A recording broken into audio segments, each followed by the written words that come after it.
Alright, guys. So I watched another video from Ben Shapiro. And guess what? I did not like his video. It seems to me that almost every single time I watch Ben Shapiro, it's going to be usually the same experience.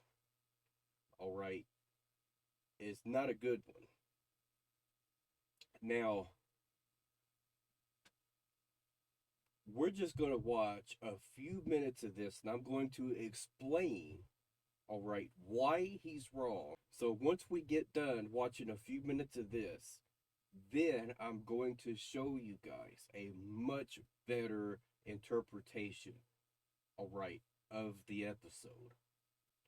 This was The Last of Us, episode number 3. Things I hate. Let's go. Okay, so we are going to steer into some dicey waters here. I'm about to criticize an episode of the TV show, The Last of Us. So basically, what he's talking about in this video, all right, he's going to list off a few things that he doesn't like about the episode, but it is going to keep circling back to the fact that this was a story about two gay guys. That's it. I kid you not. Every single time, he's going to circle back to that. Last of Us viewership soars 12% to a new series high with heartbreaking episode 3. It's historic. It's important.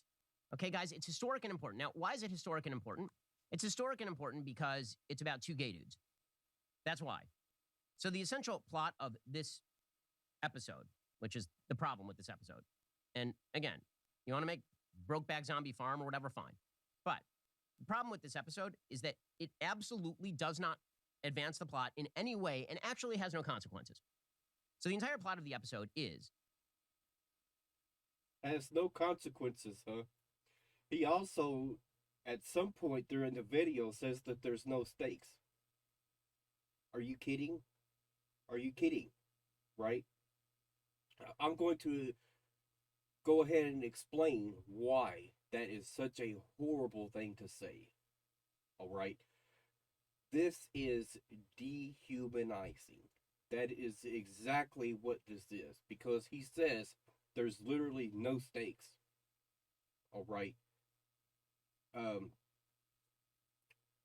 Now, sure, this episode is not a typical episode of a zombie show.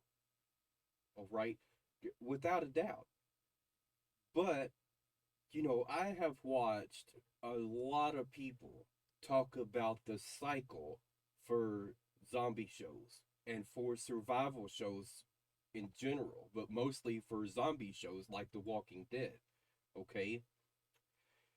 You have a group, they have struggles with leadership, something goes wrong, they have to move. They go to a new place, they find a super villain, they have problems with that villain, a lot of people die, they pack up and have to move again, and again, the cycle repeats over and over and over again. All right? We expect that cycle to continue like that.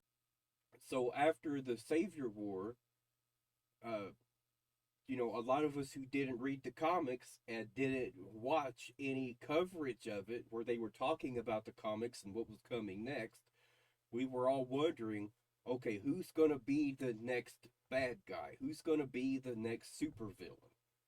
All right? That was like the whole thing. We know that is what is coming. There has to be another supervillain. All right? So with this show, however, what did they want to do? Let's break the cycle. Let's do something different. They're obviously going to be expecting that type of cycle because it's a zombie show. All right?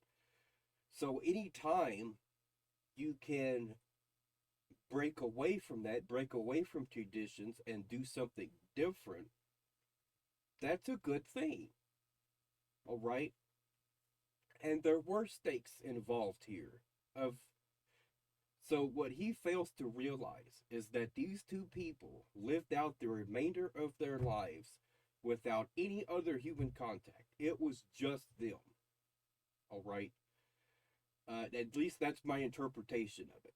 For the most part, it was just them two. Like there was no one else around. Okay. That is an apocalyptic thing that's going on here, regardless of whether or not it showed actual zombies on the screen or not. They were, I believe, he did mention that they were setting traps and doing this kind of thing, trying to create a safe haven of sorts. So it's not like there was just absolutely no danger whatsoever. Like they had that in their minds. Like there could be uh, monsters and creatures come around the corner at any time. So the fact that you say, "Oh, there's no stakes because we didn't see any danger," like that is unreal. All right. The fact of the matter is, the zombie apocalypse had taken its toll and had created a world where it was just two people. Like to them, like everyone else on the planet could be no more. Like this is it. All right. Um, which also helps to explain the decisions that were made, all right, by the remaining spouse. You know what I'm saying? You may as well say they were married, okay? The remaining spouse at the end, it explains his decision there because, like, in his mind, like everybody else could be gone. Like, he doesn't want to live on a planet with no human contact whatsoever. All right. So, yes, there is a lot at stake. There's the lives of these two people. That is the stakes. Just because it doesn't advance the main plot, like that doesn't really matter. You know what I'm saying? What matters to me is the fact that he said there's no stakes. To me, that was like, you're treating this like it's about inanimate objects. Like that is exactly my interpretation of this video. This was a story about people surviving the apocalypse. Like, it's that simple. Um, I think the problem is he couldn't find a place where he could connect and care uh, what happens to these characters. Because why? Because they're gay. It's as simple as that. So just to clarify on something, because he says later on that he's not allowed to not like this type of thing, right? Oh, if I say I don't like it, then they're gonna call me these names. They're gonna say this. They're gonna say that. Not necessarily. You can choose to not like something. All right, that's you have the right to your opinion. All right, but at a certain point, like we have to ask the question: why was it so important that he had to make this video? That's the part that is irritating. Okay, it would have been perfectly fine if he just kept that to himself and said, "Okay, I don't like this. I'll move on." All right, maybe I'll try watching the next episode. We'll see how it goes from there. But this, I don't like it so much. Perfectly fine, right? No one's expecting you to like everything, okay? Um, but to make a video and put it out there and then to just bash on it, That is um, in poor taste, in my opinion. That would have been tolerable if he hadn't dehumanized them. And that is the problem I have with it. All right. Um, and the video that we're going to watch is from Katie. All right. But what she said in her video was that if everything was the same and it was a man and a woman, would everyone be complaining about it? Probably not. And Ben Shapiro also would have not been so compelled the fact that you have a zombie show that made one episode and changed the format, all right, and done something unique and different, okay. He probably wouldn't have made the video to complain about it. So it's like I said, it everything, like he's gonna try and point out he doesn't like this. It's a zombie show. There's no zombies. He doesn't like the fact that it doesn't advance the plot in any way. But as you just heard the references that he's making, all right, it is, it's really bad. All right, I'm just going to put it that way. It's really bad. That Ron Swanson, Nick Offerman, but he actually plays Ron Swanson, but Ron Swanson who likes to nail dudes.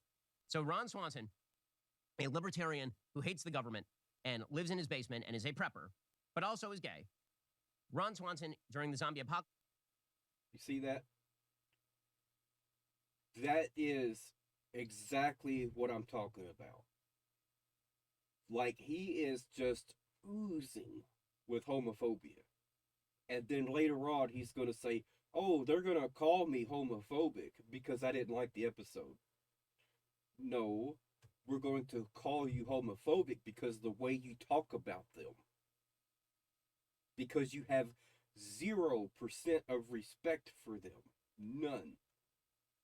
You don't even recognize that these characters in a TV show, that there's stakes involved. All right? That there is, dangers that's lurking around every corner. You just completely block all that out and focus on one solitary thing. This is about gay guys. I'm not interested. Like, I don't care about them. They mean nothing to me simply because they're gay.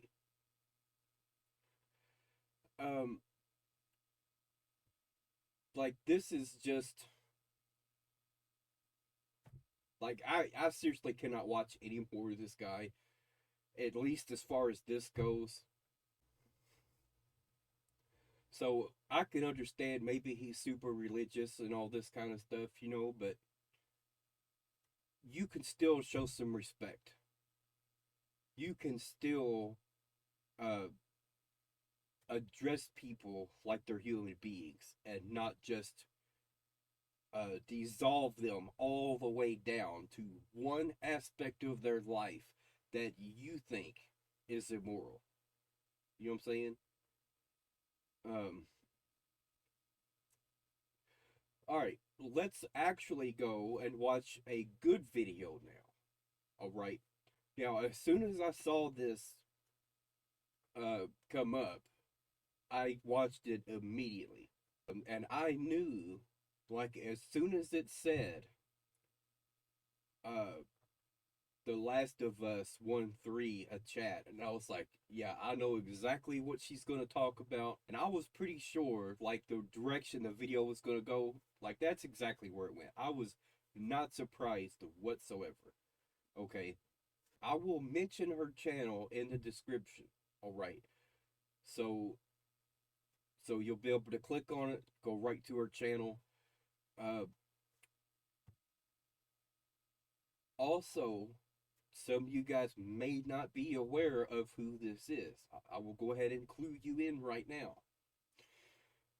This is a reactor who loves The Walking Dead and zombie shows in general. Okay, pretty much anything horror, like, she loves doing reactions to that. All right.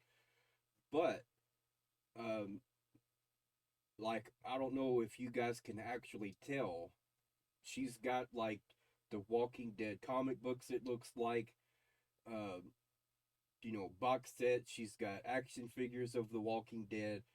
She's met the cast of The Walking Dead. She has done video conferences with Kari Payton. All right. I mean, she lives and breathes The Walking Dead. If there is anyone's opinion about a zombie show that we should believe and listen to and hold that in high regard, like it's her. You know what I'm saying?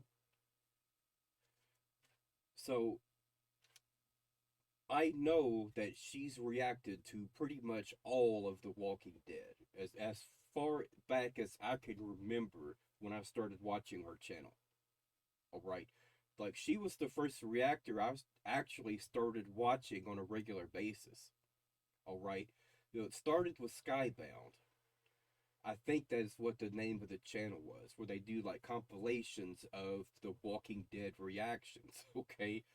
Um, Once I found out that she had her own channel, I went through and I looked her up and then I subscribed and I started watching her individual reaction videos to The Walking Dead.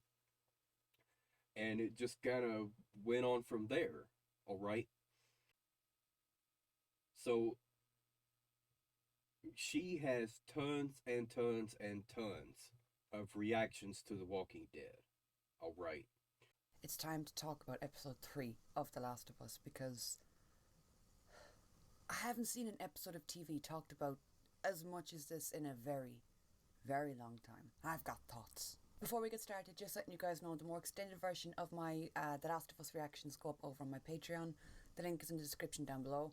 There's a whole bunch of reactions going on over there. I'm doing movie reactions, live streams, some old shows like The X-Files, Buffy, stuff like that, along with newer shows. Like I'm finishing up The Witcher Blood Origins. I'm working through Doom Patrol, Gotham, American Horror Story, Doctor Who, Star Trek, fun stuff like that. So yeah, the link's down below. There's a bunch of stuff going on over there. Let's talk about The Last of Us. First of all, the one negative thing I will say about this episode is I don't watch trailers often, if ever. I generally stay away from trailers. I don't want to see stuff. I don't want to be spoiled. I know trailers are supposed to entice you and bring you into a show. I don't do that. I'm like, no, I want to go in with nothing. I want to know nothing. I'd seen, was it a trailer for this episode or the overall season trailer? I don't know. I'd seen some sort of trailer and it had hinted at them being a couple or they'd been in a shout or something together. So I kind of had a feeling. I had a feeling I knew what this one was going to be about. So that's the only negative thing I would say, is that I wish I hadn't watched the trailer. That's it. It was an extended episode, so it felt more kind of like a movie or a short movie. I don't even know where to begin with this one. I absolutely loved everything about it. Everything. The thing I loved most about it is it was so different to anything that we had seen in regards to an apocalypse of romance. Usually, There you go. All right. It was so different than everything we had seen before. All right. Um, you know, I have watched a lot of people react to The Walking Dead. All right. Every once in a while, there will be people who are saying, like, I love the show, but it just gets so repetitive. Like, it's always the same cycle. All right. And I've already talked about the cycle, so you guys know exactly what I'm talking about. It's the same cycle over and over and over again, and we're just getting burnt out. I think with the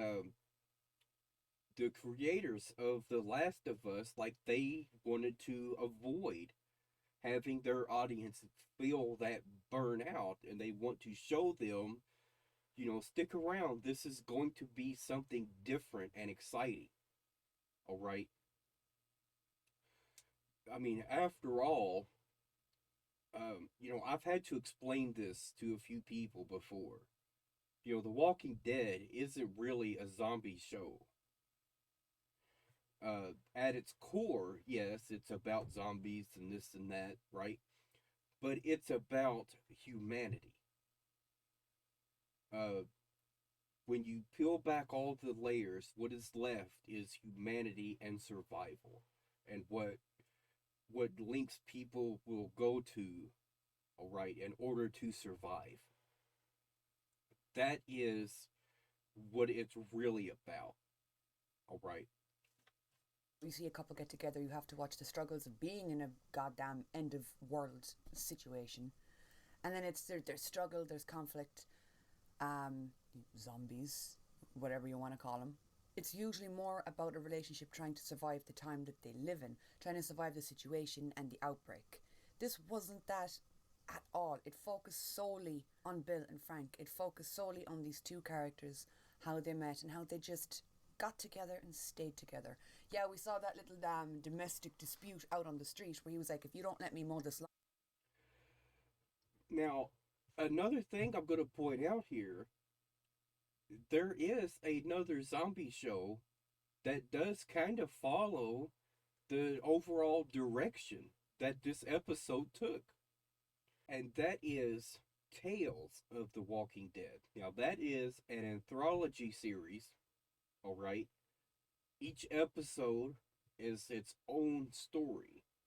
Like, once that episode is done, like, that story is completely done, and then you move on to the next story that has nothing to do with the story you saw in the previous episode. That is very similar to what they did here. Okay? So, where is all the outrage, right? And everything else there? As a matter of fact, in the very first episode, there wasn't very many zombies, like at all. It was mainly about the struggles that he had. It was about relationships that didn't work out. It was about, diaries. It was about poems. It was about trust. It was about all these other things, right? And to sum all of that stuff up, it is about humanity, okay? Um, so where is all the outrage about that episode? It's a zombie show and there's not very many zombies on the screen. This doesn't raise the stakes for future episodes. Where's all the outrage for that? There's not, because the show was about a man and a woman. It's as simple as that. And this episode here, The Last of Us 1-3, guess what? It's still about humanity. All right? We need to get to a point to where we stop trying to dehumanize people because we don't like their lifestyle. To me, it's just wrong. We should not be doing that. And we should be calling it out whenever we see it. All right? These were still human beings. These characters still had the right to exist within a TV show. With any TV show it is, they have the right to be there. All right? I mean, if you don't like that, watch a different show. I'm gonna walk into that electric fence. Normal couple shit. But seeing a relationship just exist was gorgeous, let alone see a gay relationship Right. just exist, just be. There was no, okay, the ending was heart-wrenchingly sad, yes, agreed. But there, like, the way it was portrayed, it was just a regular relationship. There was ups, there was downs. I think this episode did fantastically at portraying these little tender moments. Like, just sitting at the piano playing the song, which is now on my playlist, and I've listened to it a sickeningly amount of times. Or the scene later on in the episode where he's giving him his pills at the table. Now, I haven't done any reactions to The Last of Us yet. I haven't watched any of the episodes. So you guys let me know if you want me to start doing reactions to it. Like, I will, but I mean, if no one is going to really care that I'm doing the reactions to it, like, I don't know, y'all let me know. And it's just so normal. Seeing that there was a little art studio set up in the house, painting was going on, there was gardening going on. That's one of the things that absolutely killed me. Oh, seeing that Frank had his own little artist studio where he could paint, he could be creative, do such a normal life, non-apocalypse pastime. That mixed with the fact that when he got older and he wasn't able to anymore, Bill took on the responsibility of watering the plants, of going around and fixing out the exterior of the house because he knew that was important to Frank. That's the kind of tender love I love to see in shows, and you don't get to see it that often. Those little moments that are so human and so intimate. I liked a lot of the misdirection that was in this episode too, like when Bill got shot during the raid at nighttime. You presumed he was going to die. Oh no, he got shot. And then it did look like he died on the table, then he didn't. And then it just hard cuts, and Frank's the one in the wheelchair. Frank's the one. Um, of course, I had already watched this video, all right. But now that I'm watching it again, and also bearing in mind the rhetoric that we got from Ben Shapiro, saying that there was no stakes involved. Well, there obviously was. So she's saying there was a raid that one of them got shot. How do you consider that to not be stakes? How do you consider that to not be life threatening? All right. If the whole thing to me goes back to the fact that he didn't like it because this was about two gay guys. It's as simple as that. Who seems to have taken a turn. When in an earlier scene, Bill had been the one who said, "I'm sorry, I'm getting older faster than you." I just think that did an incredible job of showing that, like, a relationship in life isn't reduced to just these bad things that happen to you, that your worst moments. Like Bill getting shot, they moved on from it. They grew. That wasn't the end of their story. It wasn't the end of him. Like in any relationship, if you're together with somebody, yeah, stuff's gonna happen both within the relationship and personally. You guys, things are gonna happen. You experiences are gonna come along to kick you in the face, but they just got over them. Like any healthy relationship, they got over them and kept going. The episode was more about them rather than the world and how they dealt and survived through all of this. And I thought it was an absolute divine way to show love in the apocalypse, to show love in this time. This one little self-contained episode with just the two of them. I love attention to detail. Small things like how when they sit down for their first meal, Frank turns the plate a certain way because he likes it a certain way. Bill gives him a certain wine. And in their last scene together where they have their last meal, you see the plate be fixed the same way, the same wine is brought out. Listen, I would have absolutely pulled a Bill as well. When Frank was like, "Yeah, look, this is how I want to go. Love me the way I need to be loved." And then Bill was like, "Okay, but I'm going with you." That would absolutely be me. And his little speech where he said, "I'm old and I'm content." Seeing as well how both of them chose to just go on their own terms. They survived this long, and then they were just like, "Yeah, alright, we're out now." They weren't part of a community or trying to build this new world the way you've seen in so many other apocalypse shows. They both just stayed by themselves in their little housing estate, in their... And that almost, to me, kind of adds to the heartbreak of this. You know what I'm saying? Because that prior to this, they obviously had family. They had other people they cared about. And they were all gone. All right. So, like, there's a lot of heartache and misery that's going to be there, right? But they were still able to carry on for a long time because they had someone else there to help take their mind off of the way the world is and the way everything else has went to crap. So if anyone's watching this and you have the same perspective that, yeah, well, this is a zombie show, there should be zombies, and this is wrong and that's wrong, and like this was a total letdown of an episode, right? Here's what I would say to you, okay? Bear this in mind.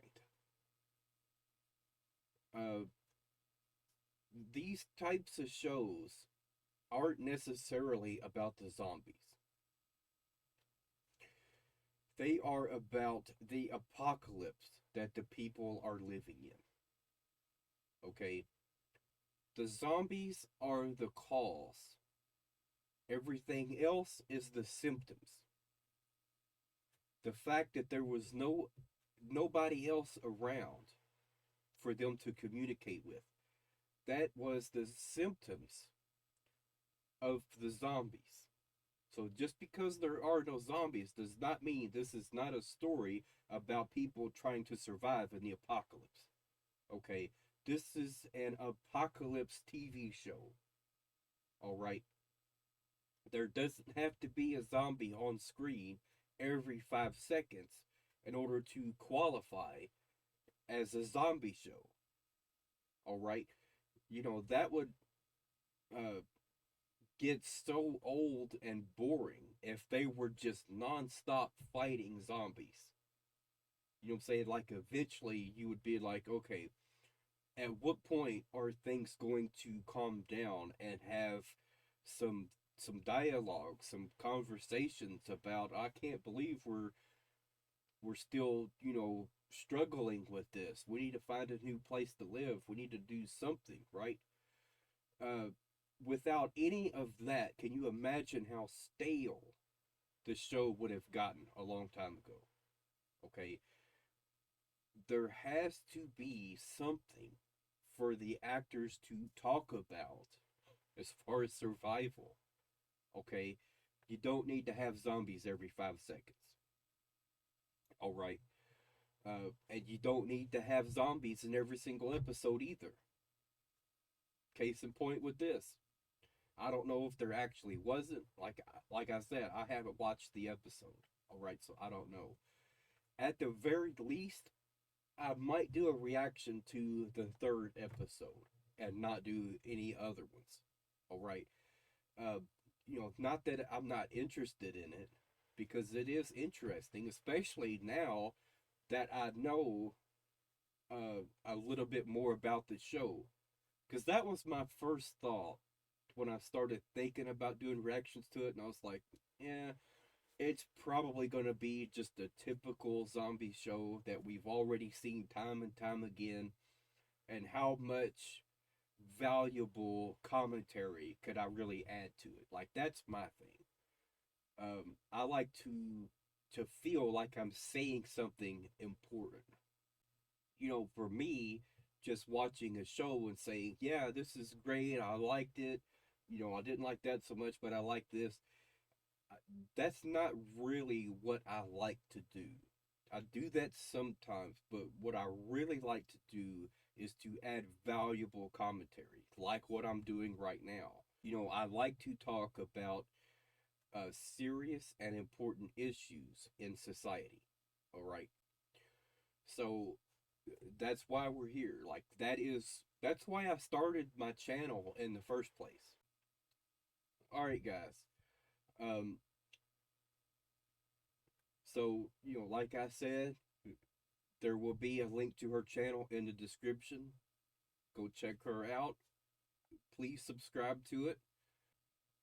So, overall, what is important to me is being inclusive, not exclusive. All right?